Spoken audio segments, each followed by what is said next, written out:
Challenges of rocket launch in Indonesia.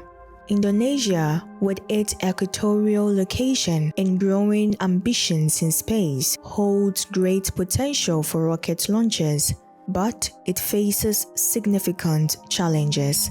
First, the geography of Indonesia poses logistical complexities, with over 17,000 islands transporting rocket, fuel, and equipment across seas and through remote areas is costly and time-consuming. Launch infrastructure must be built in strategic, often isolated locations to ensure safety and accessibility.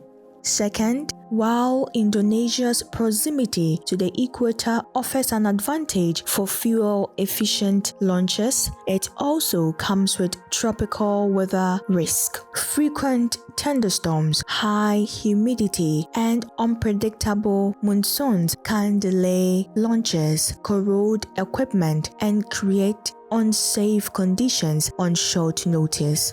Third, limited domestic launch infrastructure remains a barrier. The Lapan spaceport in West Papua, used for sounding rocket, lacks the scale and technology for orbital launches.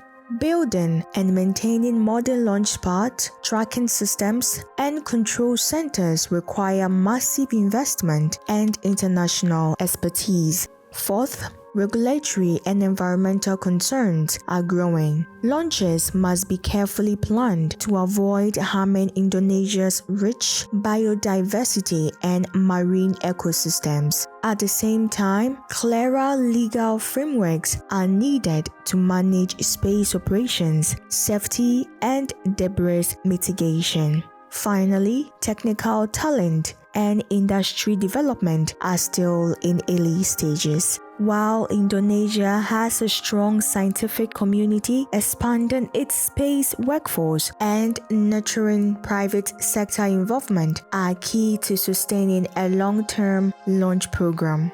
Despite these hurdles, Indonesia continues to move forward, focusing on international partnerships, small satellite development, and gradual capacity building, laying the foundation for its future in space. Thanks for watching.